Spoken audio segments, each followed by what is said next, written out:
So we are here to talk about type 5. Type 5 is called the investigator, the thinker, the observer.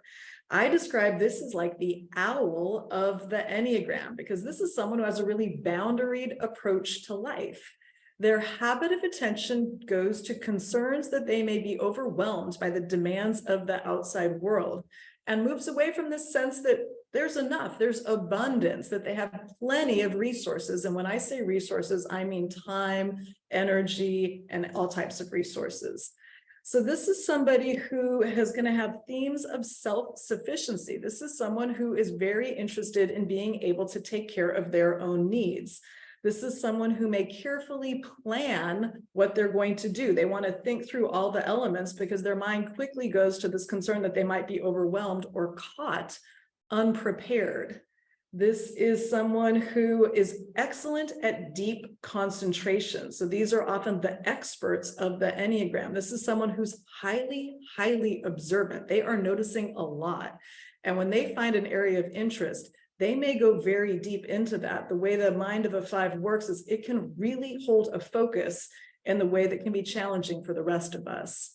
This is somebody who thinks logically, rationally. They are famous for being able to strip the emotion out of a situation and just look at the facts, kind of think of things in a very rational, logical way.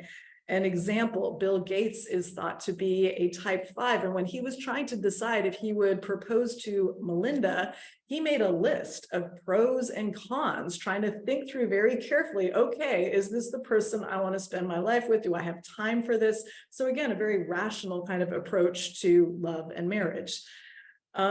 This is someone, when I do the Enneagram typing interview, I ask, how important is it for you to have time alone every day?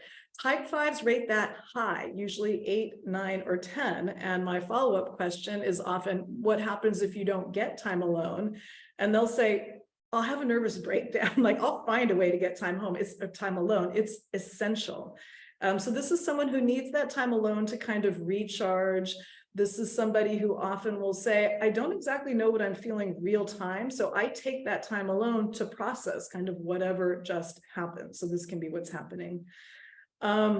This is someone who often their starting position is no, and they are not doing that to be difficult. They're doing that because of these concerns that, hey, I might not have what it takes to deliver, and I wouldn't want to disappoint anybody.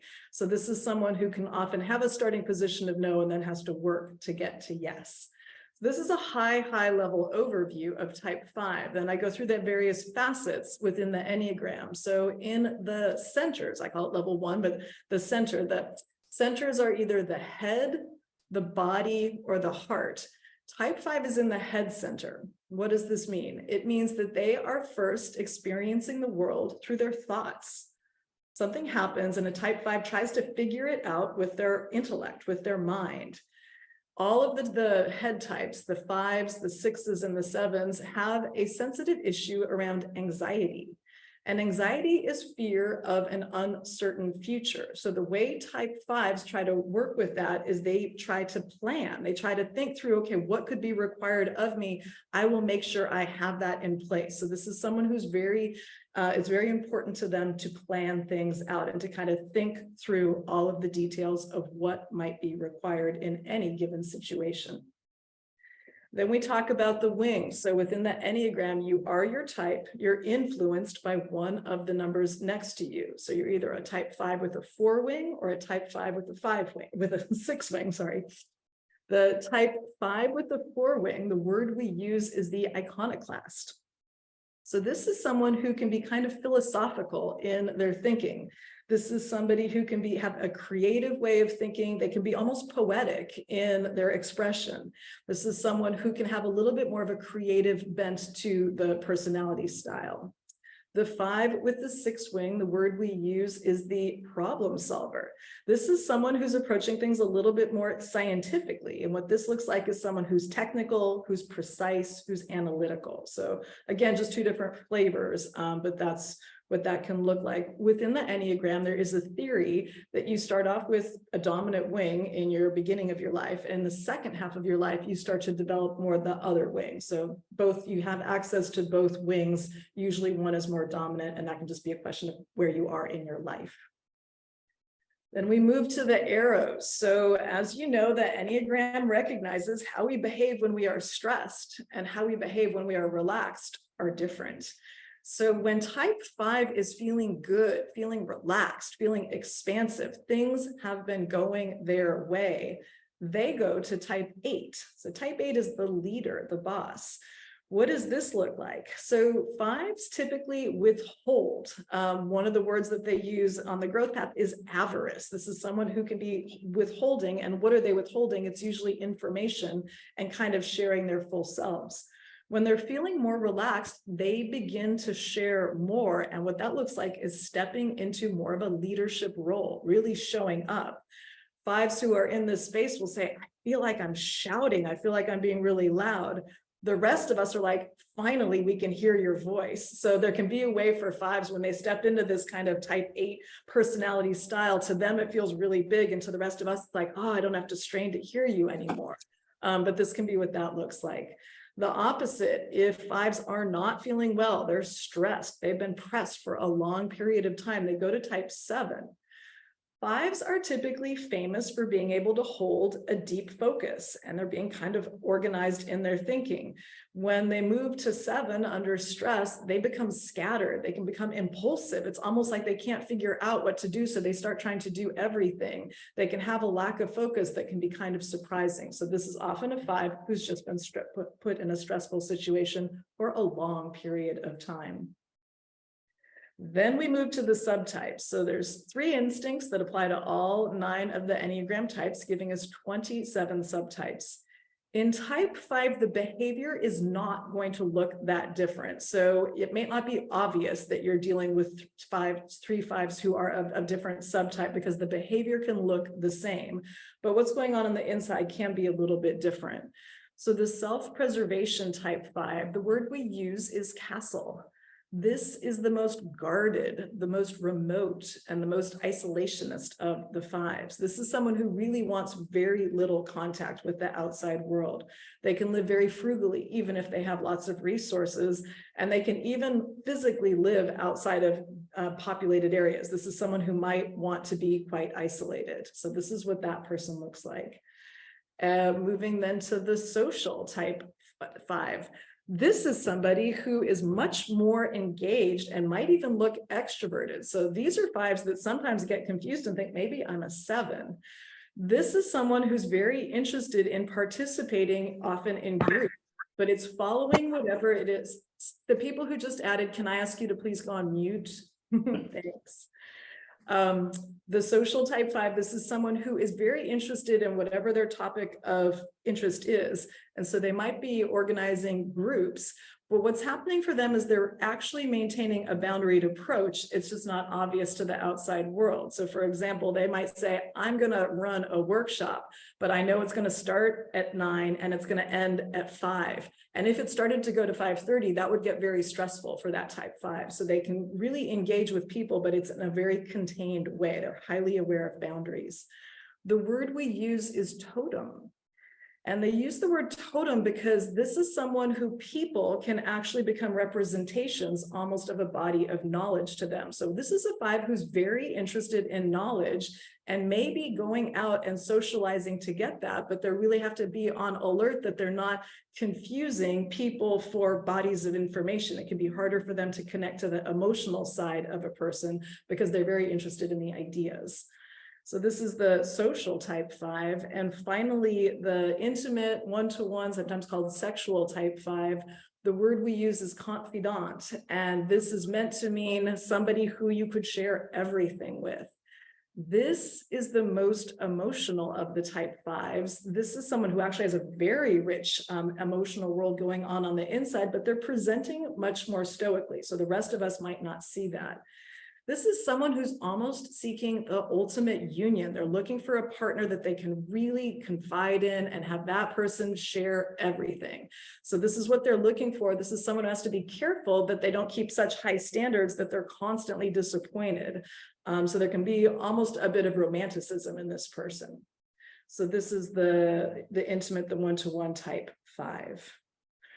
I like to then close just with the gifts of the 5. Like all of people ask, what's the best Enneagram type? There is no best. Each of the types has amazing gifts, and type 5s, I talk about, these are the intellectual deep divers of the Enneagram. These are the people who can hold a focus and just go on and on and on and on, getting to the source of information. So this is somebody who can have sparks of genius.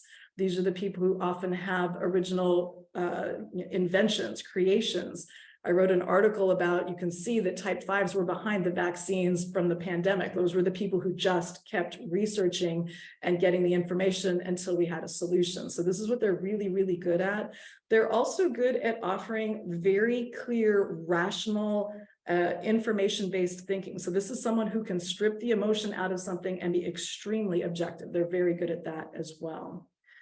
So with that, that is the overview of the type 5. We're going to move to our panelists, and we'll start with Tahir. And my first question, maybe you can tell us just a little bit who you are, where you're living, and then what in everything I said resonated. How do you know you're a type 5?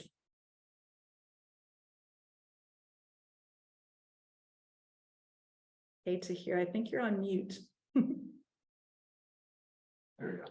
Hello, sorry about that. No my mouse, I need to replace the batteries, but hi everyone.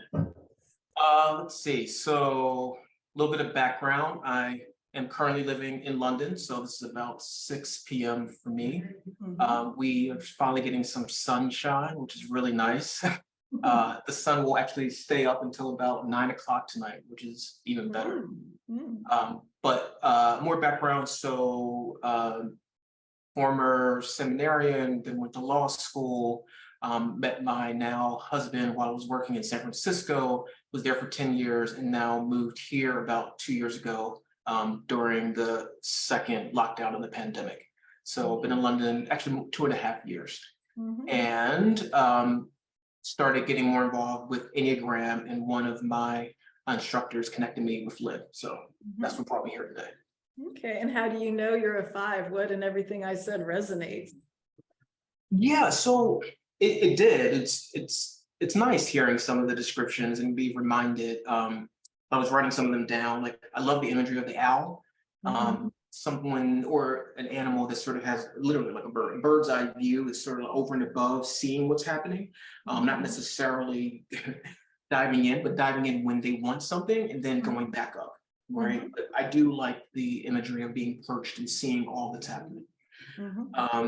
You talked about self-sufficiency and being bounded. All of that resonates, like a good boundary. I struggle with people who really find boundaries to be very permeable.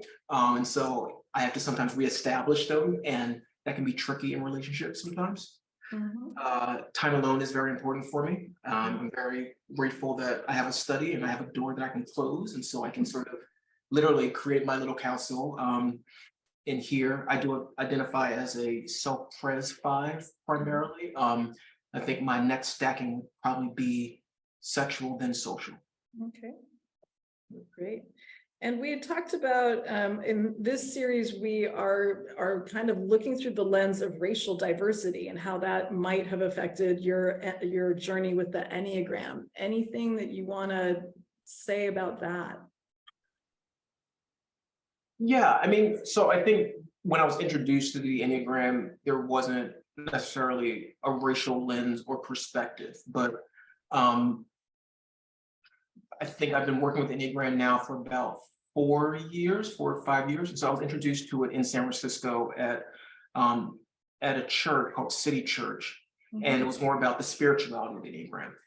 So, but if I look at it through a racial lens, I can see how just the way I view the world as a 5, I mean, race has impacted that inevitably, right? And so this combination of like race and my Enneagram number.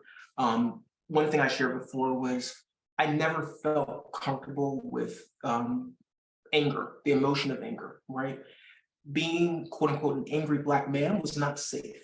And so I had to shun like anything that felt really strong, emotive, like I didn't think I had the privilege to do that. And so there was always sort of shutting down, dampening of anything like that. Because if that was to come out, if I was to express that, or be more emotive or dramatic in my presentation, I could see people backing up, shying away. And in my head, I'm thinking, oh, I just become the scary Black guy. That's not going to work in a corporate environment. That's not going to work in law school. It's not going to work in a lot of the spaces that I was trying to navigate. And so it was easier to be much more self-contained, not very emotional, a little bit more stoic, very palatable, if that makes sense. And so I'm sure, Enneagram was playing a role in that, but I translated that as, oh, don't be emotional. Don't deal with that stuff. That's going to cost you too much. Push all that stuff down. Better to just be easy to handle. Be very self-sufficient. Don't cause a stir. Figure out what you need to get done and do it. Don't rely on other people because, and yeah, I mean, I'm an American, right? And so I never saw the world as a particularly safe space. I'm speaking for myself as a Black American navigating the world. And so it was easier to be much more self-sufficient than to have lots of close ties and to be dependent upon people who may or may not show up depending on how they felt about me that day. And so professionally, that was definitely much more challenging. I had to, of course, open up and like find mentors and all those things, but my instinct is to rely on myself. That is safer than to put myself out there, create networks, become more connected and dependent on people. And I see some of my peers who are much more comfortable doing that. And I think it serves them very well, but it's something I had to get over. And so, yeah, once again, I think race is tied into these things. It's not dispositive of how I would of course see everything, but it definitely played a role. And so they're just intermixing between, the Enneagram and race in my life. Yeah. And it's really interesting what you said, because you're sort of underscoring what seems to be the pattern that's emerging, which is, I think there's a belief you're probably born a 5. It wasn't that your race made you a 5 or your race being in the United States made you a 5, but it does feel like the racial piece underscored a lot of the 5 stuff. It's better to stay contained. It's better to be self-sufficient. So it's almost like it enhanced it more. And I find that interesting. It feels like that's kind of the thing. It almost like made the grooves deeper. Like, okay, this is your pattern anyway, but now it's going to deepen the pattern. So. Sure. So if I was born with 5-ness or leading with 5, then that was my prison. And so when I was encountering what I would deem to be racist or racist, all of that, I found a way to navigate that through my 5-ness. I could have been an 8, right? And maybe this is interesting. I don't know if I would have showed up as an 8, but maybe another number that's easier would be 3, right? And so that I just gotta achieve. I'm gonna work twice as hard and I'm gonna win. And that's how I'm going to prove that I'm worthy of love, and I'm a winner. Thus, you're gonna love me, even though I'm Black, right? So yes, I think 5-ness has colored how I see the world, and it's helped me navigate it. But things that help you when you're young, all of a sudden you get a little bit older and it's like, I may need to tweak some of these navigation systems. It's not always leading me into the place that I want to go to. Yeah, we'll go to that in a minute. Let me go to, what do you like about your 5-ness? You use some great descriptions for it. I think being logical. I find emotions can be a little messy to handle and to deal with. And so if I have to think about something, that's easier for me to apply logic and reason to it. That feels safer for me. And I'm a head type, so that is a place of comfort. But I think 5s can bring, sort of a logical reasoning to things that I think can aid a group, 8 people in your life. It was interesting you were talking about the sexual. I do sort of feel like I'm that confidant for people. Like I can contain a lot, but I think some of it also is because I'm not really attached to what's happening with them, I'll just give them like an honest opinion. It's like, oh, I can see that. I can also see why this person's upset. And, Mhm. here are my thoughts on it. Take it or leave it. Like, I'm not even attached to the result. Like, I'm like, oh, go for it. So I think that level of balance and sometimes level of detachment, I think fives can be a blessing in your life. We can also be a challenge too, but that's probably your next question. That is my next question. Yeah.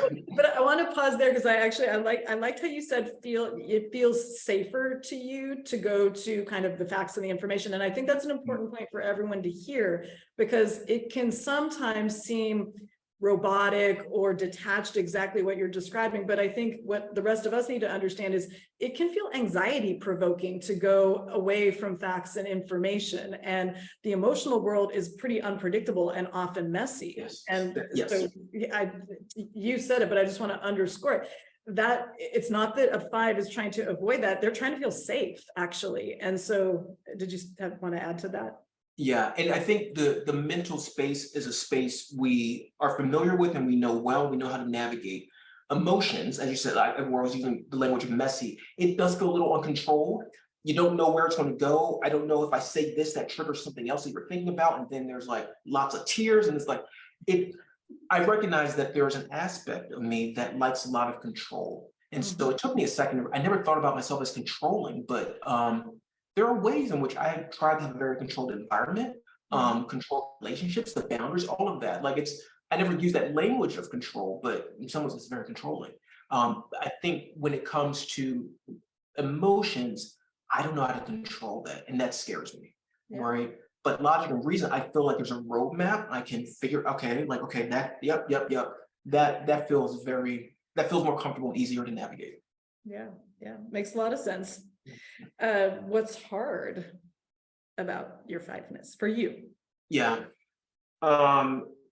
I think the challenge with five for me is more the relational management, and recognizing that the people in my life are probably expecting me to either be present or show up in a particular way, which I sometimes can do, and other times I may not be able to do. I find that it's easier for me to be very present in times of crises. I'm very comfortable being the rock.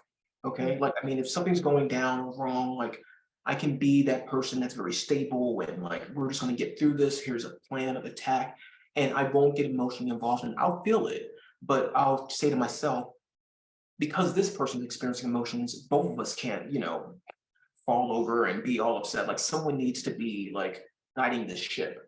And I will gladly take that on because that feels more comfortable for me. But I am impacted by it and it will drain me. But I'll just think I just have to get through this. And once it's over, then I get to experience all the emotions I was feeling at that time and all of that. So I would say we're great in crises. We're not, I'll speak for myself. I think I'm great in a crisis. I'm not necessarily good with the emotional maintenance. And so in a relational maintenance, it's like, oh, I got to do this again. We just went through that on Monday. You're having another issue on Wednesday. Like, oh my gosh, right? I gave all I could give, and now it will feel like that someone wants more and more and more. And because I can't control the ask, right? It's usually easier for me to withdraw or for them to think I'm not as available, because then they may not become as reliant, right? It's like, come to me for like the big stuff, but like what I would say, like all these little things, like this, it just feels too much. So that, I think the relational maintenance is tricky for me as a five. And that's a great example of how, again, the sense of overwhelm, like all these small emotional demands, can actually feel like a lot of energy drain for you. So that makes perfect sense. If you had a message that you could send to everyone in the world who's not a five, on behalf of fives, and we'd understand it, we'd integrate it, we'd really get it, but we're not going to know if you don't tell us, what would you like to say on behalf of all fives everywhere? Oh gosh, no pressure. No pressure. I'll say we may appear like detached robots, but we're actually much more sensitive than we appear. So maybe to just remember that there's a lot behind the mask of the rock, right? That a five is probably processing. I would also say and I've shared this before in a group, but like, if you want a 5 to show up, you got to give them a heads up, right? So surprises, like random tags, they call like that is tricky for a 5 to work with. But if you say, hey, on Monday, can we talk about X, Y, and Z? This is something I'm curious about, or I've been having this issue. It's easy for me to wrap my head around that and get into the space of like, I need to be present for Lynn at this time, and I'm going to give it my all, right? But the random phone call at like, 11 p.m., like, hey, what you doing? I just want to bring it, like, it's a lot harder. So give your 5s a heads up, they will show up. And that's a great example. And I know when I first started running these panels, I would always send out the information and the questions in advance. But for the 5s, I remember saying, and I'm going to send it. The first panelist was like, it is inconceivable to me that I would come to a panel and not know what the questions are. Like that would never happen. And I remember thinking, like, of course it's a 5, like that would be inconceivable. So we can do it. It is harder for us. Totally. It will put us into a slight place of stress. So yeah. Your younger self, or if you were to meet, let's say, an 18-year-old type 5 who reminds you a lot of you, what would you give them as a maybe single piece of advice? I would say 2 things. First is listen to your gut, even when it may run counter to what the wisdom of other people are telling you, right? Trust your gut. Mm-hmm. And the other would be to never shrink yourself for others. Let the room or the space accommodate the fullness of who you are. And if it can't, it's not the space for you. Mm-hmm. Yeah. And I'm very interested to hear, listen to your gut coming from a 5. That's great advice, and that's wise advice, but that tells me you must have done quite a bit of work because that is not a 5 starting position. We'll just say some trial and error. I've accumulated some data and I've learned, it's like my gut told me this and I didn't listen later. So another form of wisdom, experiential. Great. Final question, and then we'll move to the next panelist. There will be Q&A at the end. The future of the Enneagram. If you could, direct the Enneagram someplace and it'll be where you'd like it to be in 10 years, what would you like to see? So I was introduced to Enneagram about 4 years ago, but I've seen in this time, it's becoming more, I don't want to say gimmicky, but it's becoming more popular. Like it's sort of all over the place, like, tons of podcasts and lots of Instagram posts. And I think some of them are really good. And others, it's like, now you can go to a bar and it's like, they'll suggest a drink based on your Enneagram type. And it's like, well, I don't know if the system was meant for that, I will say, I think that there's been great emphasis on sort of understanding your number and your personality. I don't know if we have placed as much emphasis on the transformational element or the growth piece of Enneagram. And so in the next 10 years, I would love to hear people who have sort of been introduced to it in this time to talk about how they've grown with it, right? And if they found themselves stuck, where did they get stuck so that others may, more easily navigate that in the future. So a more focus on the growth and transformation, but the tracking that's happening in our lives now. I hope 10 years from now, I have grown and we can have a great conversation about that. Great. I'm going to put it in my calendar, type 5 calendar. All right. Now, call you up. We'll see what's been happening. Super great. Thank you very much. Anything else you wanted to add before I go to our next panelist? No, I want to hear from another 5. Help me. Great. We'll go to Serena. Hi. Hey, Serena. So we'll start with just quickly where you geographically are, who you are, and then what I and Tahir said resonates and how you know that you are a 5.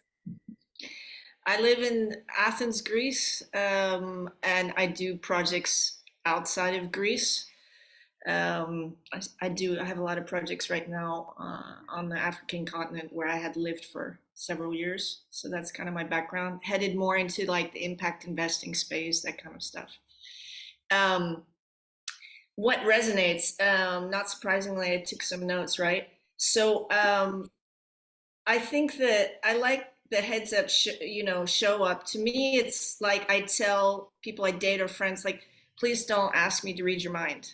I can't. I just can't. I will assume that it's illogical for me to be able to read your mind. I could probably discern patterns, but just because I can predict your behavior also doesn't mean I understand you. Like that's and as far as the emotions, I mean, what I love with Gen Z is in the past, if I'd been through homophobia or sexual harassment, I would have been like, okay, now what just happened to me? I'm still goal focused about where I want to get to in my career, or this or that. And what I love with Gen Z is they're like, it's absolutely logical to be angry. It's like so they sort of gave this logical permission to certain emotions, which the young people in my life, I love them for that. I love Gen Z for that. Like, it is logical to be angry when you just went through that crap. And it's like, that was super freeing. I like that. I can understand so recently, I've been kind of getting out a bit more. I spoke on a panel. I'll be on a panel tomorrow for my career, for my subject matter expert stuff in impact investing. And I had some people actually be angry at me that I haven't done this sooner, that I haven't put my voice out there sooner. So when you said that about the voice, it was super interesting, because I was like, what am I really going to say that's so different? There's so much blah, blah out there, and so many people like, I don't want to be one of those. And then I was at this philanthropy impact panel, and I'm really pushing the thing of impact can't be just products. It has to be the way we do business. It can't just be a product. And some of my thoughts are a bit unpopular, but it was, they were so happy that somebody had the guts to say it. And I had a couple people be angry in a very endearing way of, yes, what the takeaway I had from this one guy who said, I said, but everybody's saying it. And he said, no, but you say it differently. And that's important. And did you see how people were listening to you? And that was hard for me in a way, but they're like, you get out there. What you were saying, this sort of reluctant leadership thing has really happened in I made a decision about a month and a half ago around Easter. And since then, it's crazy. It's crazy what's happening. And this is very much the growth path for fives, actually, is to move again. We call it from avarice, and generosity is not exactly the right word. They say non-attachment, but it's this idea that you share more of yourself. And I like the way you described it, because what happens in the mind of a five, they're not consciously withholding. That is not what's happening. The mind is saying, there's no reason to do this. Like you said, there's so many voices out there already. And so the type 5 mind is almost giving itself, the rational explanation why staying disengaged is perfectly okay. But the truth is, once your message gets out there, then you're having exactly the reaction, which is, no, your voice is different. You do have information that's really important. So I think this is a great example of when a 5 starts to go down that growth path, what that's going to look like. If you don't mind me asking, what triggered this? Like, was there a catalyst where you're like, no, it's time for me to share? Or how did you make the decision? I went to Easter in a village, and for those not familiar with Greek culture, this is the way I describe it. You don't make friends in Greece, you get adopted. That's so true. I mean, and so I've been adopted. I go to the village for Easter. This woman that I admire very much, she pulled me, with the whole family and the thing and the stuff, and I was, of course, like, I don't know. And she said, no, there's a room for you. You can escape to the room whenever you want. And I was like, are you sure? And she was like, yes. And I'm like, okay. So I had the escape room, which I'm sure Tahir can, like, is there an escape room? Okay, then I'm coming. But, and then kind of at the last, she kind of just sat me down and talked to me, because we had been doing, we talked a lot, and she just kind of told me that she felt it was a bit my responsibility now to do more. And I had been offered even to do this podcast with these 2 amazing women in South Africa, because getting funding to women, it can be more than just a demographic fulfillment, getting funding to underrepresented people is very important. And so the language around that, because we can speak logically for something that's actually emotional and ridiculous and all this kind of stuff, then I can be in a room full of bankers and say stuff that they can't, that's very hard for them to get around. Yeah. And again, just the logical, rational, very grounded perspective can make your voice very powerful. Let me ask you what you like the most about your fiveness. I mean, it's been very helpful in my career. In the beginning, I was very corporate. The whole world can be burning down, and I can just be like, oh, here, these are the variables that matter, and therefore we implement it like this. So just stripping the emotion out and looking at, okay, what's the data say? What do we need to do? I like that. Yeah. That's, and yeah. It makes people feel safe and trustworthy. From the podcast and other stuff, I had a woman call me, it's that one-on-one stuff. If I have time alone with somebody, I like to connect on a very deep level that would be difficult for me to do in a larger group. But this woman called me the other day that I had met twice 20 years ago and was like, I trust you, and I have this thing that I feel like only you can do. And it's like, Yeah. I didn't ask you, do you know your subtype? I don't remember. I'm sure we did that when you typed me. Yeah. Okay, but it's been so many years as well that I hope I have, been on the growth path. Okay, we'll leave the subtype. Let me ask the reverse. What is hard for you about your fiveness? When mind reading is expected.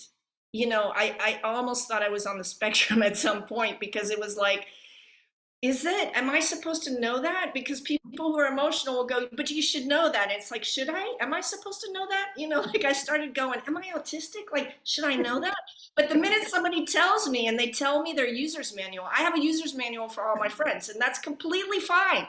It's like, mornings are like this, evenings are like this, they prefer this time of day, there's like that. If there's silence at the beginning of the call, it means this, and then I do good, and then they're happy with me, but it takes a while to get to know the user's manual, and I get to know people faster if they come with one that they express. That's, I love how you just described. Never again. I've been studying the Enneagram for like 30 years. I've never heard someone say it that way. And I love it because it's so true. It's this, like, just tell a five what you want or what the rules of engagement, and then they'll follow it, but they're probably not going to easily figure it out. So, and I think it's great. I just want to underscore, it's not even a lack of empathy. It's just that that's not their strongest suit. Again, I like to hear, these are very sensitive people, but they kind of miss a lot on the emotional interpretation. So if you can help your fives by providing a user manual, or at least be aware they are creating one, so give them the data to fill it in. I think that's awesome. But not in defense of that, but for example, I mean, in Greece, if somebody says it means no, but in Kenya, where I was going back and forth to, it means yes. So to me, all emotions are that too, those outward expressions. Like, I can't interpret until I have some more data to contextualize a behavior or a thing or an event or. Okay. Maybe this is it, but what would you like the rest of us to know? If you could share a message.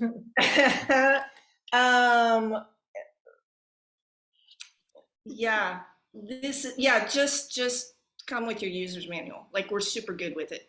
It's super good, really. No, and it's no offense. We'll take absolutely no offense whatsoever. So there it is, everyone. Take that note.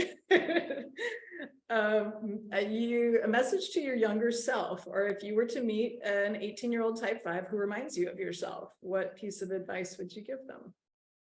That emotions are logical, actually. Tell us more about that. No, but for example, like when my earliest time, I'm sure every woman in this place has had, being locked in an office with a manager who's inappropriate, and the reaction to that being, okay, what should my reaction be in order to navigate to get to the goals that I want in my career?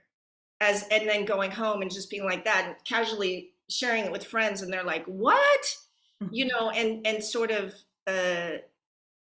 looking at goals and outcomes rather than being angry is logical. Yes.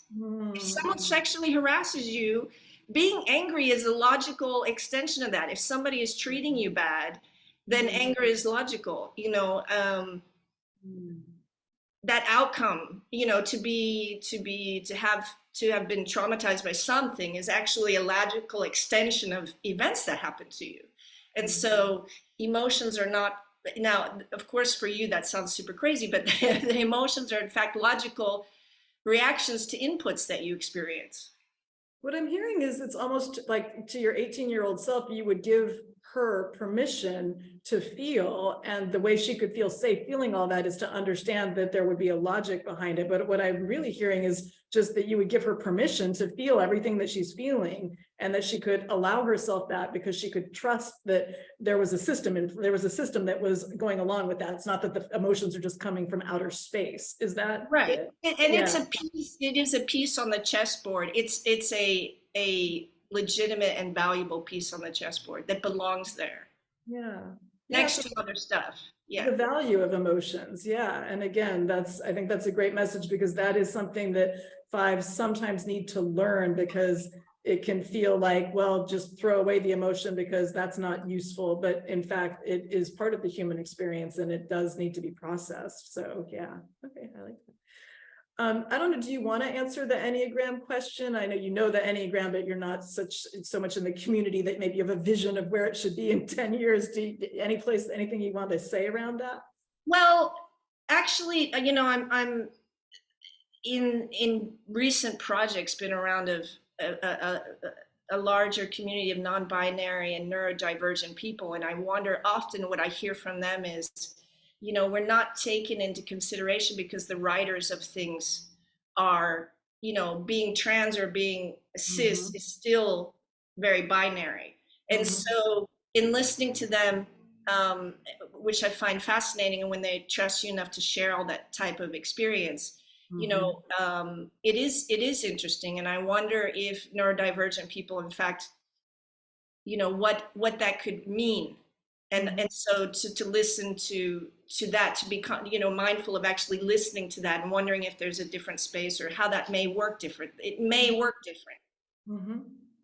And I think that would be a great kind of evolution, to have just more voices at the table. And I think that I believe that will happen.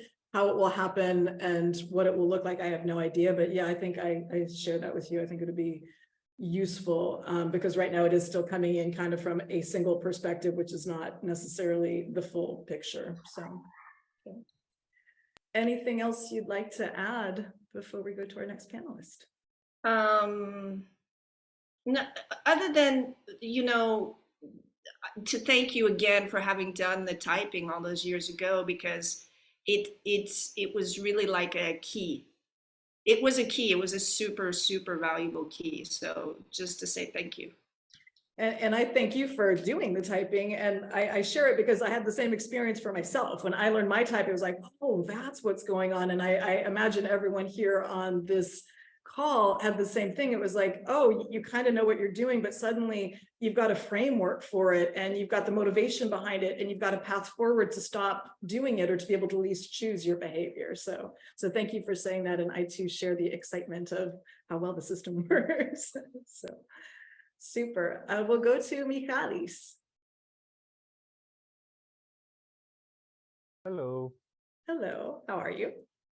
I'm pretty good, thank you. Excellent. I hope all of you are too. Super. Maybe we'll start just where you are geographically, a little bit about yourself, and then what in everything you've heard resonates, and how you know you're a type 5. All right. So I am originally from Greece, but recently I relocated in Sweden. And I am a 3D visualizer. And I just now I was just thinking about like, okay, I'm gonna say what I do, and I realized that how my job is like way for me to use logic, because I work on the computer and I basically do some kind of programming basically, but I try to approach aesthetics and emotions in a way, but it's like I try to approach that through my logic. And it was just fun to realize that. Super. Yeah. What resonates besides, sounds like the logic piece, and you apply that in your work. What else resonates? How do you know you're a 5? Yeah, so much. It's really amazing. Like every time I find myself like talking with others about the Enneagram and my type, and Mira, who is my partner, also gives me a lot of information about it, and I always get amazed at how you know how much I can relate. So yeah, I kept some I made some notes. Okay, so from that here, I something that he said that resonated a lot was how feeling emotions kind of compromises his sense of control. I really resonated with that, and I how I thought of it, how I thought of expressing that before the panel was that I am concerned about compromising my freedom. This is how I perceived it, and for me, freedom feels to be a very important subject, and emotions just feel very manipulatable, and yeah, I'm not sure, like, you know, I'm trying to distinguish which things of what I'm feeling are because of my personality, and which things are because of trauma, and whether, you know, I just have a lot of trauma and I can't you know, trust my emotions. But you know, the more I hear others talking about what it is like to be a 5, the more I understand that it's probably my personality, you know. And yeah, it's just and the funny thing is that I try to protect my freedom by cutting off ties from my emotions, but at the same time, like, I realize that because I don't access my emotions, I compromise my freedom. So it's kind of like a loop. Yeah. Yeah. So yeah, that's probably something I'm struggling with, and I'm exploring, and I'm trying to figure out what's going on.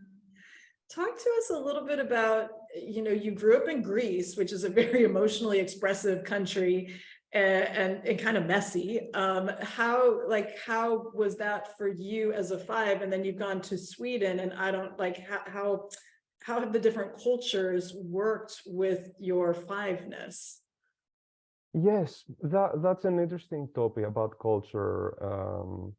And yes, I'm also, you know, I'm also baffled by the fact that, okay, I come from Greece, it's everybody is so expressive, and what is going on with me? Why do I feel like so reserved? And I realize, and okay, so before I moved to Sweden, I had this expectation that Sweden as a culture has this reputation of being more emotionally reserved.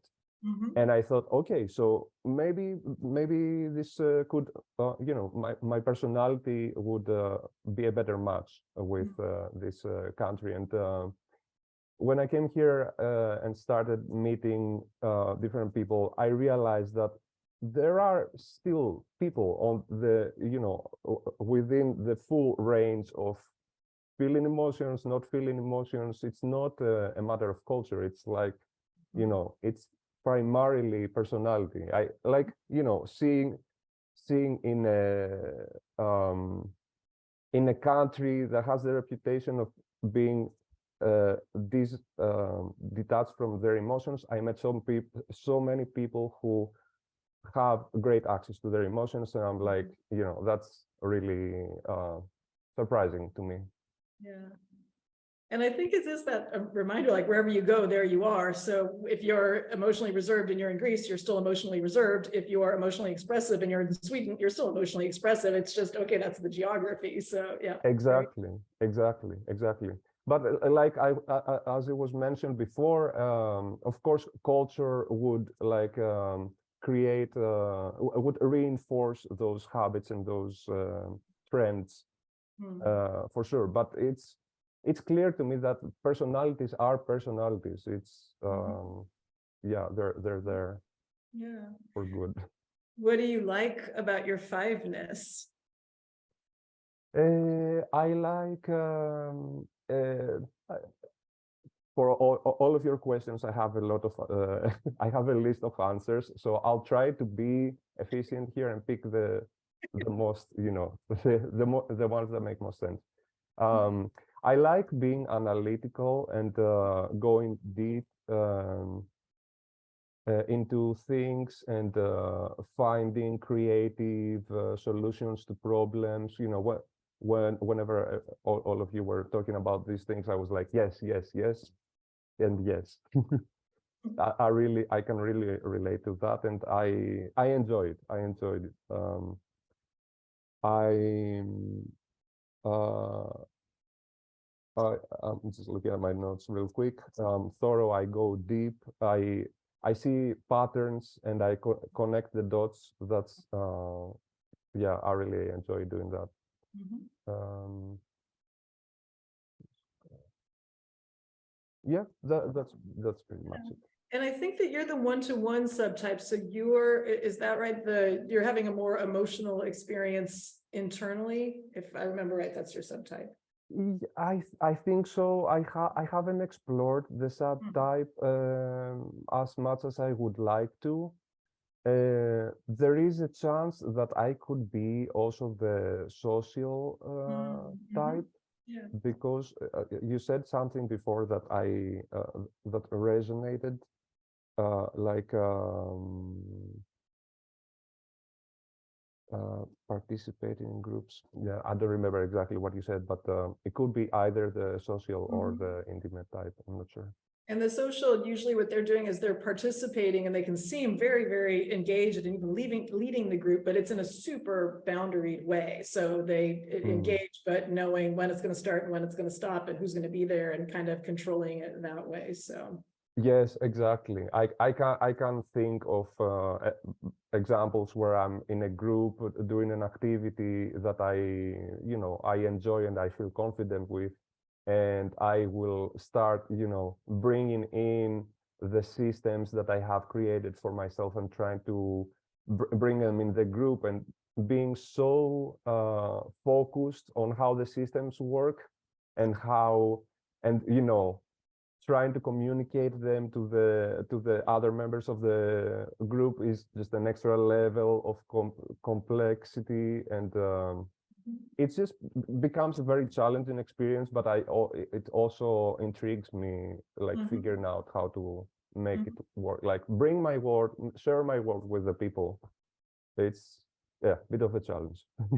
yeah, but also probably energizing in a way, like because you want to share it, and so I could see where that gets exciting. Is that right? Yes, exactly. Yeah, yes. It's just uh, it, it it just seems like something that could take a really long time to achieve, and I guess that's another theme. This brings me to another theme about my personality, that I feel like I'm so slow. Everything takes me such a long time. I have to process everything so thoroughly, and I just feel helpless. I can't do it. Like if I try and do something quickly and efficiently, it's like I'm cheating on myself. It's like I do a half-assed job, or like it just feels wrong. And it's not that I consider that I do things perfectly, you know. I need a long time to do something that I consider decent, you know. Mhm. It's something I also struggle with. Yeah.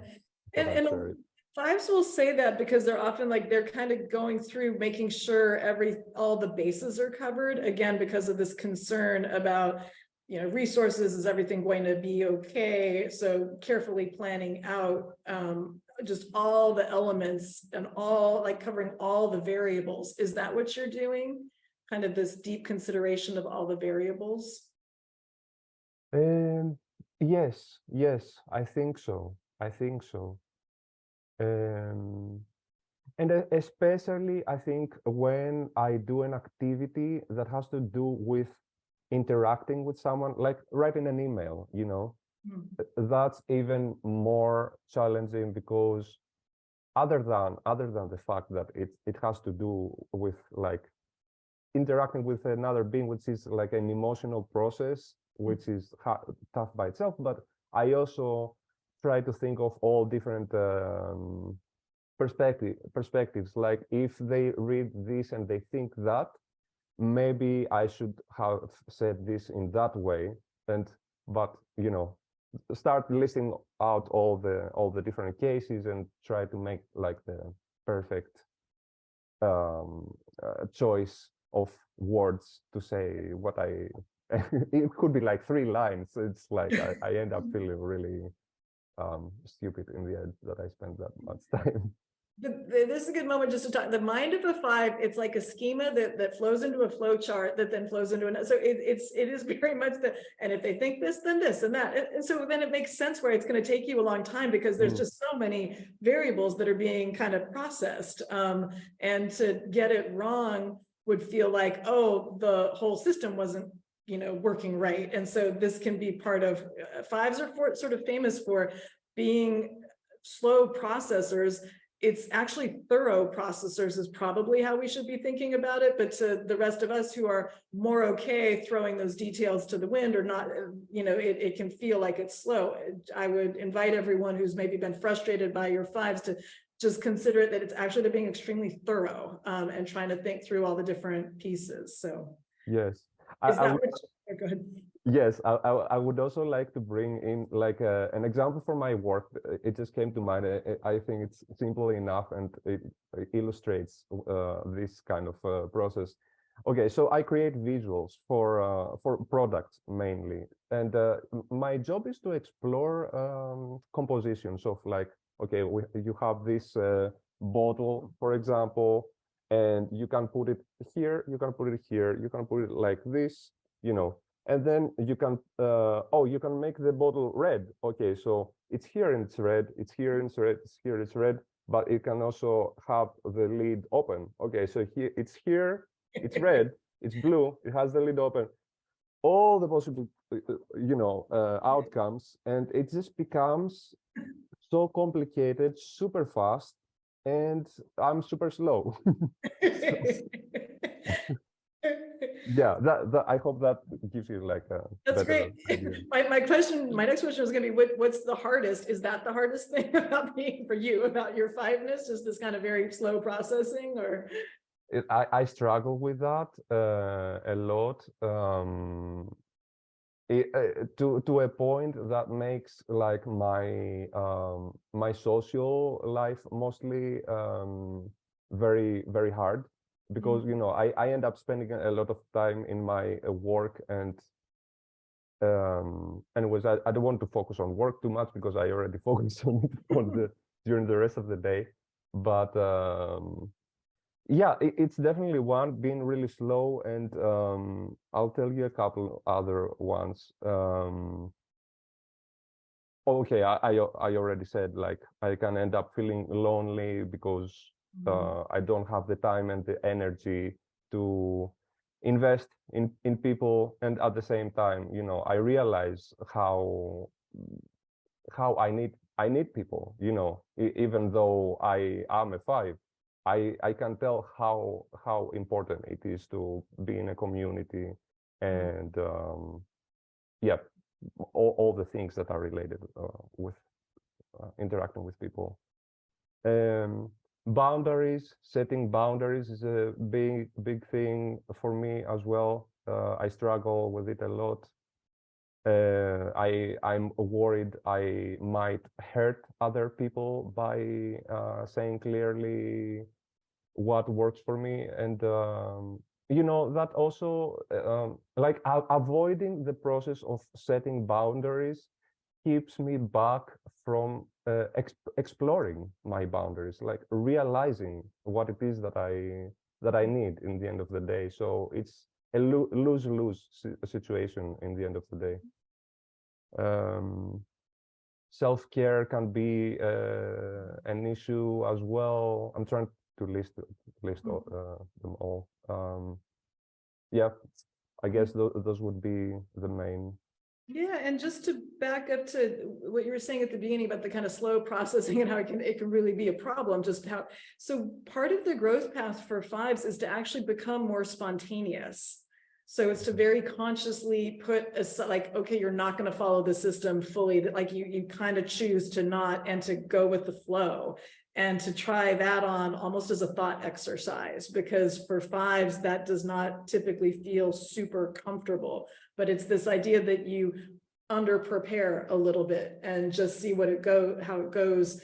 And what usually happens is the five realizes that maybe they weren't completely prepared, but nothing that bad happened actually. And so then it almost starts to build this muscle, this tolerance, that if you were caught off guard, that wouldn't be as devastating as your mind is telling you it will be. Or if you were to under process something, it wouldn't be as devastating as your mind is going to initially think like, no, that can't be, I'm not myself. You are still yourself, actually, even if you under process something. So it's to start to play with that a little bit. Yeah, just to have in your mind. Yeah, I can share a couple of thoughts about that, if you like. Yes, I feel like I can realize the value of doing that, but I feel more comfortable with doing it by myself. I like being spontaneous by myself because it removes the responsibility of how my inability to respond well to unknown variables, how that would affect others. I don't have to worry about others anymore. And it becomes enjoyable actually when I am feeling good emotionally. I don't feel stressed. I'm like all in for doing something spontaneous, taking a long walk and getting lost, or going like start shopping impulsively, or and I also wanted to mention something else that goes back to what you mentioned about culture, which I realized just a second ago, how Greek culture is supposed to be against any kind of planning, any kind of scheduling, all in for spontaneity, and that, I remember how that didn't work well for me. Back to I remember, I think both Tahir and Serena mentioned friends just spontaneously calling them up, and it would be a nightmare to respond. And I remember being frustrated with that, and I didn't even because of my culture, I didn't realize that I have the option to be like, guys, I prefer if you let me know in advance. I just thought that's the only way to do it. You are supposed to be spontaneous, and I couldn't, and I felt bad, and I felt broken in some way because I couldn't respond to that. But being in a relationship with Mira, who comes from a completely different culture, which is the United States, and being organized and prepared is more of a thing to expect. And she made me realize that, so I can ask from people to to let me know ahead of time about their plans, and it's okay. It's not weird if I want my time Mhm. to think about it and be like, take my 3 hours to get ready before I go out, you know. It's okay, since I know that's how long I need, I have the chance to do it right and be on time, and nobody hates me for being late anymore. Mm. So yeah. Yeah. Yeah. Okay. Let's go to your younger self. You could talk to your younger self, or if you were to meet someone who's a type 5, who's about 18, who reminds you of yourself, what would you tell them? Okay, so I came up with a list again of 11 things, but I'm not gonna say all of them. I tried to. Give us your top 2 or 3, though. I'll force myself to. I'll limit myself to 4. Okay, 4. We can do 4. Okay, All let's right, good go. choice. Okay, so I would tell myself that people is actually all that matters, and don't be afraid to connect with others, and be have the courage to express your weirdness and Mhm, encourage others to be weird and be their true selves, mhm, and develop relationships that are original. mhm, Also, everything is emotion. mhm, Logic is more of like an illusion. And I get to realize more and more how logic is useful for like solving problems, building tools, building systems, which I love doing. But I mean, even logical processes like that, at some point, you are going to um, you're only going to be able to analyze uh, as much as your logical capacity allows you. After that point, you're gonna have to rely on emotions. mhm, You can't, we're humans, we can't analyze everything. We mhm, can't analyze the atom and the quark, you know. mhm, We have to rely on our emotional intelligence, which makes choices and mhm, decisions so much faster and so much more efficient that mhm, it's good to be able to trust that. mhm, Um, if I feel ashamed or rushed by someone, it's probably a trap. Be careful, pay attention. Again, it's about paying attention to my emotions. mhm, mhm. And just a little bit of self-care advice, just sleep and eat well, and nothing is really important enough to require me to ignore my basic needs. Mhm, Um, mhm. yeah, and I, talking my younger self, you don't need to start suffering before you decide to take care of yourself. And this is a great one again, because 5s are so attached to their thinking and their intellect. The physical body often does suffer. Like, this is a very common thing to have happen. And then exactly what you said, then they begin to suffer so much that the brain isn't working, and that is the wake-up call, but it doesn't need to be that way. So yeah, it's great. Mm-hmm. Mm-hmm. I didn't ask you your message for the world. Any, like, if you have one message on behalf of 5s that you'd like to share with everyone. Yeah, I feel like as a 5, I might come off as snobbish a lot of times, Mhm, but I would like to let people know that it's just like me trying to connect with other people, and I use my intellect as a mhm. way to kind of like impress people maybe, or connect with them, you know. Yeah. And it's not to like intimidate people and make them think that I'm smarter than them or something like that, you know.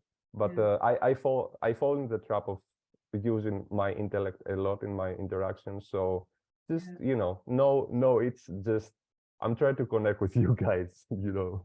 Yeah.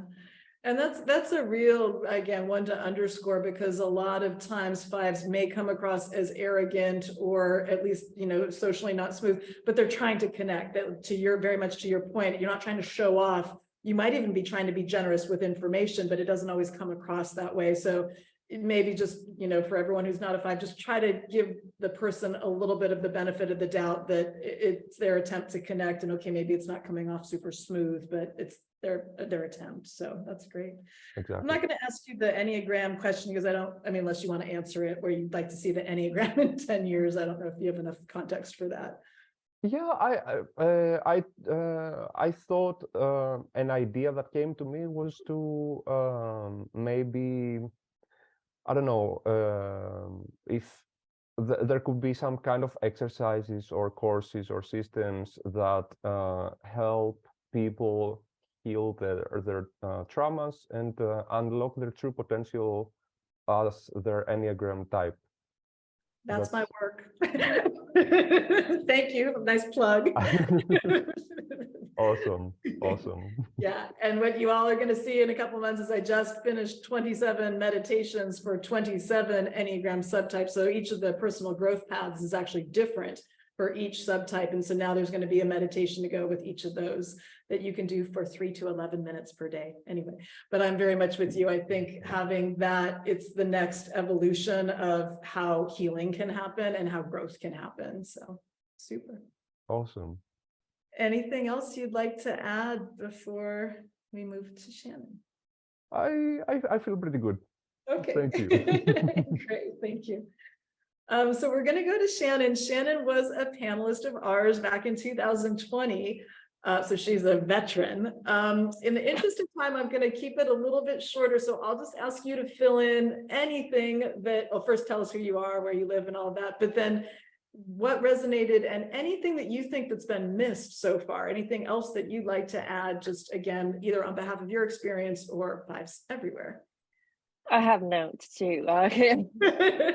So I was like, oh my gosh, everybody's taking notes. I feel at home.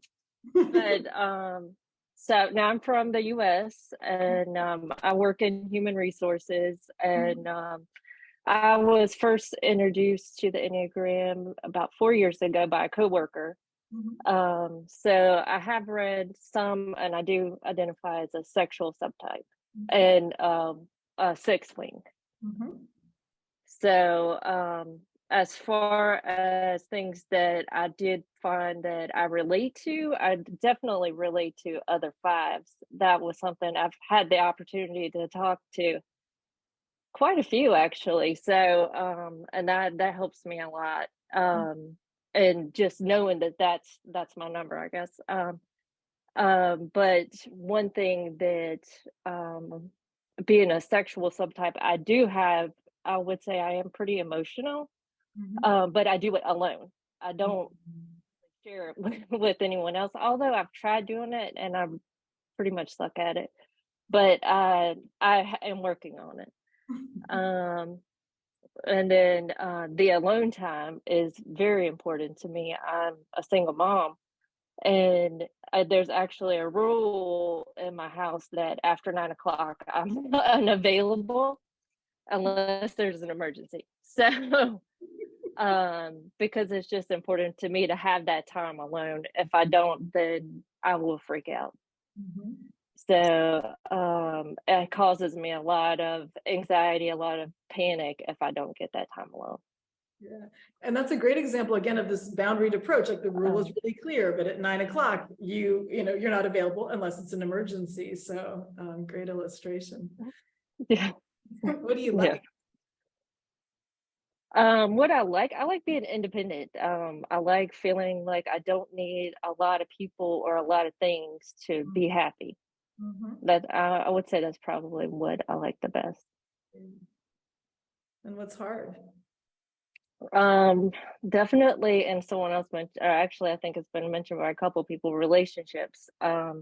Relationships are they're overwhelming to me because the idea of someone needing more time from me or needing something from me, it's very overwhelming, and it causes me a lot of anxiety, and I will even have panic attacks if I don't really manage that time and get, where they're not, and not set the boundaries where they don't take too much of my time. Yeah. Yeah. And how have you been able to deal with that? How does that work? Therapy. Okay, I yeah. mean, Yeah. um, Yeah. I mean, really, I do a lot. But I do monitor how much time that I give, and that's something that is because I know it's something that I need. Mhm. And at first, I felt guilty, or just I felt ashamed that I was being selfish Mm. and needing that time. But once I realized that it wasn't me being selfish, it was just me taking care of myself, then and just giving myself that leeway to take care of myself really changed a lot for me. Yeah. And I think that that's such an important point. And almost with the user manual example, it's like the user manual for you, for yourself as a 5 is you do need time. Like, and that's very real. And it's almost acknowledging, okay, this is who I am. Let me give myself that. So it's great. Right. There's stories of 5s in the Enneagram community that are married but did not want to live together. So they have neighboring apartments, or couples who will send texts to themselves like across the kitchen table rather than speak. Like, and again, it's just that's Yeah. the 5 ways. So um, Yeah. message to the world, what would you like to? Um, well, for me, I would say, because I thought about this, and I would say I typically respond based on how much energy I feel I want to put into something. Mhm. So it's not that I'm doing it in a malicious way, that I don't give someone more energy, in one situation than I do another, but I just may not have the energy that day, or I may feel that it's not worth getting upset over, Yeah. or dealing with someone's emotions that I don't understand. So, it's just, based on the situation, I do monitor that. Yeah. Um, what would you tell your younger self? And one other thing I didn't want to mention, I think I mentioned this in the last one, was Yeah. boundaries was very important to me. So much so that I actually have friends that I've known for over 10 years that don't know where I live. Wow. So it's because I don't want them just showing up at my house. It's very important to me that, because I know there are certain people that would just show up at your house, and if I feel like they're one of those people, they're never going to know where I live, because I know that's going to stress me out. And so I really, my house is where I guess I feel the most secure, Yeah. and so I'm very private about that. So help us get inside your head a little bit on that one, because that's it's interesting. So like, and if someone were to come to a friend were to come to your house unannounced and knock on the door to, like, what would happen for you? I might not answer the door. And It's inside, like, what's happening? because I would feel overwhelmed because I wasn't prepared. And that's another thing, being prepared. I'm not prepared to deal with them. So I need, it really bothers me. I'm like, you need to text me, or definitely text me, don't call me, but text me to let me know that you want to come over. And then I might can schedule it on a day that, and then I can prepare myself to do it. But you can't just show up unannounced. No, I would never, I wouldn't like that. And this very much is that theme of no surprises. Some 5s will say, I feel like a dog with no fur. Like, this all feels very intense. So this idea that the friend would come, but what are you going to talk about? How long are they going to stay? Like, whoa, this is where it becomes overwhelming. So just to feel that's a great example. Yeah. Yes. Well, and when I thought about it, I was like, that's probably the most 5 thing about me. You know. And then you were saying about the younger self. I would say definitely take care of my mental health because being a five, sometimes I do get a lot of anxiety. I do get, like I said, panic or feeling overwhelmed or not really understanding how to process emotions and different things like that. So I think that's the one message that I would say. And one that I really, really liked was the gut comment that was mentioned earlier. I hadn't really thought about that, but that is a really good suggestion as well. Yeah. Super. Okay. The Enneagram in 10 years. I didn't really know what to say on this one other than I'm still working on myself. So, I'm just trying to, I guess, experience the growth. And it's a little bit more challenging than I guess I expected it to be. But, but it is, I will say this is one of the more interesting things that I found and that I have really stuck with, Great, thanks. I'm going to open it up for Q&A in a minute, but I just want to say for all four of you who just spoke, because two of you specifically mentioned personal growth, these panels are actually a great way to accelerate your personal growth. So when you share what's true for you with an audience that is just here to support you or to learn from you, you actually multiply. It's the multiplier effect. So thank you for doing this. It's been really helpful for us, but I'm also happy to say this will push your growth forward because we have bared witness to what is happening for you, and that helps to shift the pattern right there. So it's an interesting dynamic. Super, thank you. Anything else you wanted to add before I open it up for Q&A? No, I didn't have anything else. Okay, great. Questions from the audience. I'll have you either, I see a hand. Wait. Oh my goodness. Whoever's hand is up. Wait. Serena. Oh, Serena. Sorry.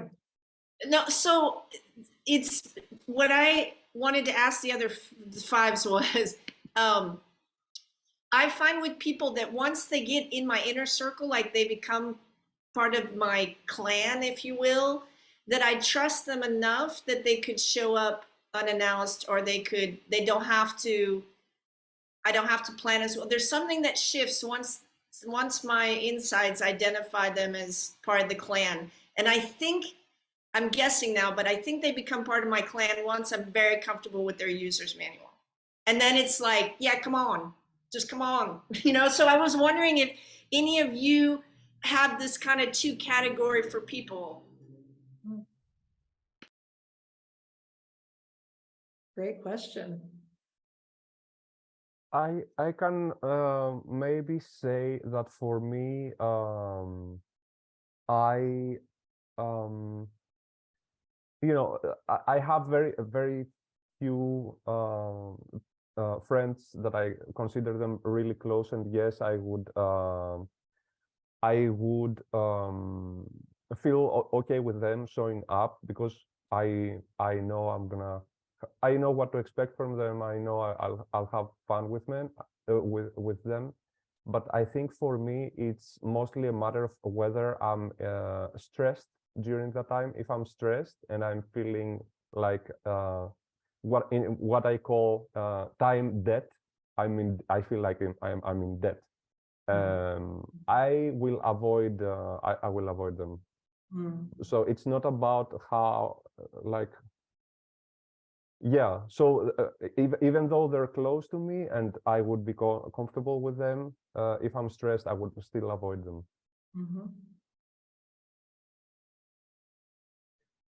Yeah, I think for me, I'm generally pretty bounded.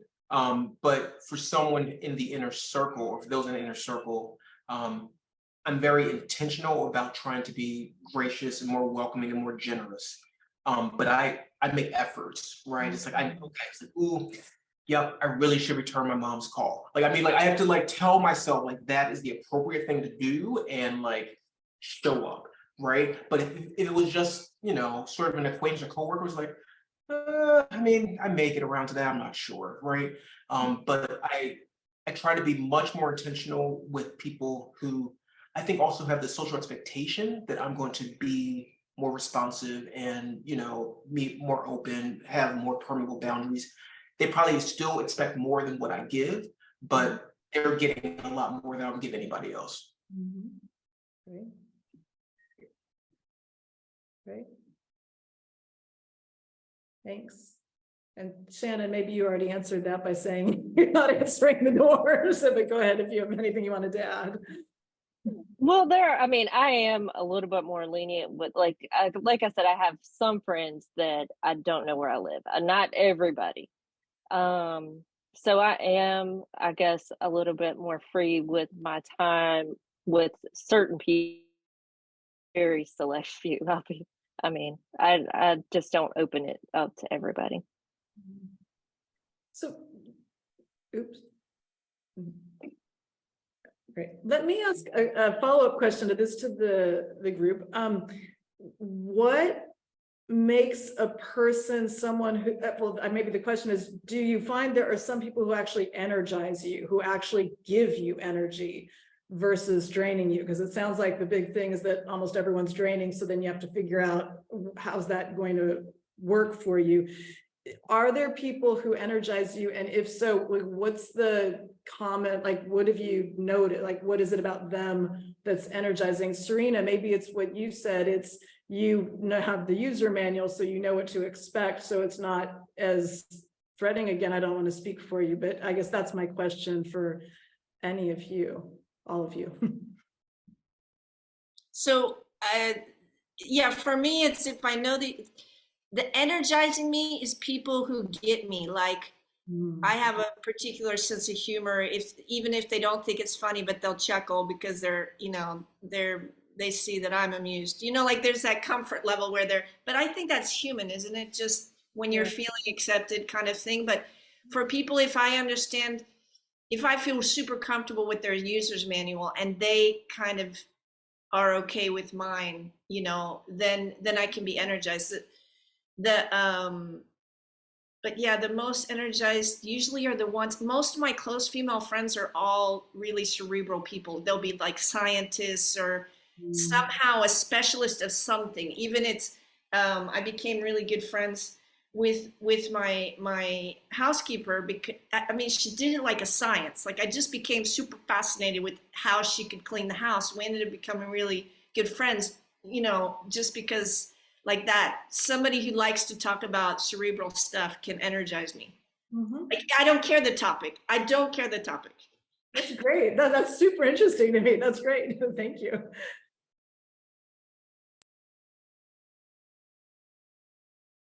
Yeah, I will have to agree with the cerebral conversations that I find them stimulating and energizing.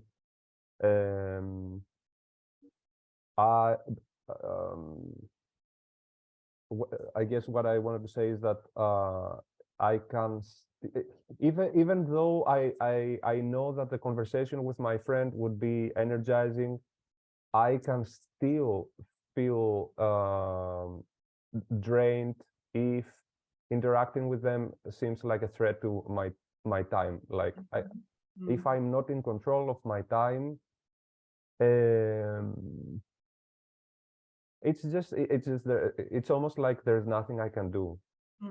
And just to give also an opposite example to what would drain me immediately, that would be like feeling like I'm manipulated and I have to operate in a framework of hierarchy, like who is more dominant in the conversation, who, like all this social dynamics and the social game. Yeah, I'd much rather have like a conversation on an equal level. Sometimes I can take the lead, sometimes the other person can take the lead. No expectations, no forced stuff. Yeah. Okay. That's what I had to say. Great. Thank you. I would add that I think I find fellow introverts to also be, well, energizing in the sense that I think we can both withdraw and it's okay. Mhm. Right. It's like I can trust that an introvert will sort of know when we both sort of hit our limit and we can both separate from that and no one be offended. Like, you want to go off in the corner and read? Go for it. You know, like you are not upsetting me. Like, have a blast. Like, here's a bookmark if you need one. Like, I can engage with that and feel like that's a safe amount of energy to work with. So I would say introverts, the withdrawing types, like 4, 5s, and 9s, I think I can, like I love a 9. Like I get their energy. I can easily work with that. And yeah. And of course, people who are, I would say more specifically, people interested in what I'm interested in. Like if there's a topic that, I'm just not as well versed in, there will be a part of me that's curious, but like after a while, if they're still going on, which I'm sure I probably do as a 5, I'm just like, okay, that was nice. Like I'm ready to sort of, back off from it. But if we're mutually interested in the topic, we can go on and on and on. Like that doesn't drain me. Like that pumps me up. So. Super, thank you. Shannon, anything you wanted to add to that? I totally agree with him about introverts. My coworker that actually introduced me to the Enneagram, she's a 4, and we would go to lunch, and we're both sitting there just together on our phones. We, barely spoke to one another, but we were just there together, which I was very comfortable with, and it wasn't draining at all. And then I would say also just interacting with other 5s. Like there's a couple that I stay in contact with, and we'll video chat, and we can get on a call and just stay on there for hours talking about various topics. We actually lose track of time sometimes. So it's just interesting, and it's just, I would say it's very fun. Yeah. I enjoy it very much. Yeah, and I find that interesting because it does feel like it's in certain environments are draining. Maybe the default is draining, but there also are some where you lose track of time and it feels different. So that's interesting to me. Great, super. Yep. We're already 6 minutes over, and I know that we're with 5s, but I do want to make sure we have a chance so Mira, go ahead, and then we'll close it. So what's your question? Yeah, well, it's kind of connected to what you guys have already been talking about. But I'm curious, all of you've mentioned really needing time by yourself.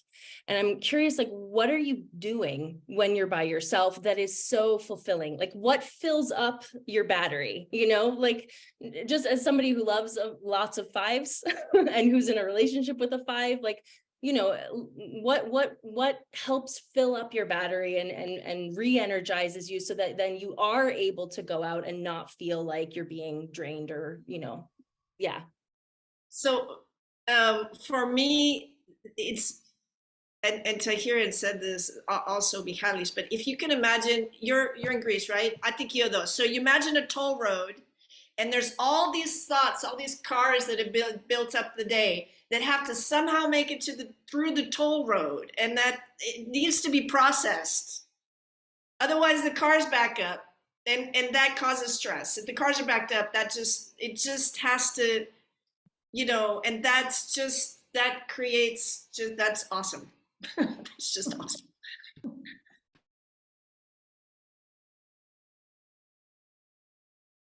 I think for me, sometimes it's just being. Like I can just sit and be very happy, just sitting there. Like it could be a book, could be a television show, whatever it is. But I like to know that that time was mine, right? And so whatever that looks like, I mean, I think it just sort of depends on the day. But I like knowing I've had time and space to disconnect, and literally that process in and of itself energizes me. Because I feel like I've claimed some ownership back over time and life. And then once I've had that, I'm able to sort of go back into the world and re-engage with it. But if I didn't have that time during the day, or even like if I had like back-to-back meetings, I would intentionally schedule like, coffee break, walk around the block. Like, I mean, I would have to put that in so that someone didn't plan on top of that. If I didn't have that, I was probably not like the best coworker. And it wasn't that I was trying to be mean, it's just like I knew like I was reaching like my point where I just hadn't had time to process. So To answer your question, it varies, depends on the day, but we're just happy to be in our own company. Well, I'll speak for myself. I'm happy to be in my own company. And it takes on various forms, but it really is just my disconnection time.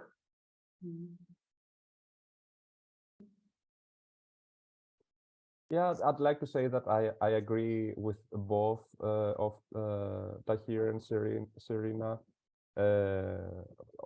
Yes, time for yourself to do to spend in any way that you want, and it just feels nice to, you know, to have authority over that, and also how the processing that happens in what feels like an organic way to me, and I feel like the more social interactions I've had in the day, and the more intense emotions I've experienced in a day, the more time I need alone, because just more data to process. It's like, you know, it just needs to go through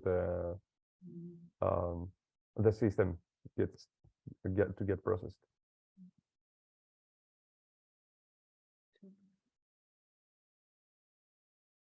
Dan, and anything you wanted to add? No, I agree with everything they said. I mean, most of the time I'm just sitting there thinking, but I just need time to process everything that, you know, that's going on. If I've had some, you know, challenges that day or whatever, but I just need time for myself to do it.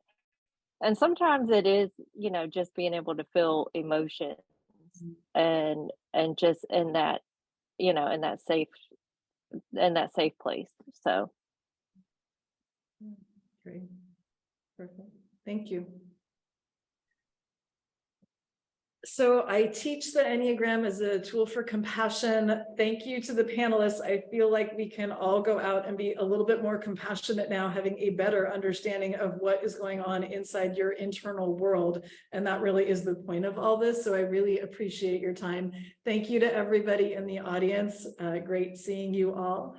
We'll be back the last Sunday of June for Type 6. And I wish you all a good day or evening wherever you are. So thanks again for your time, everybody.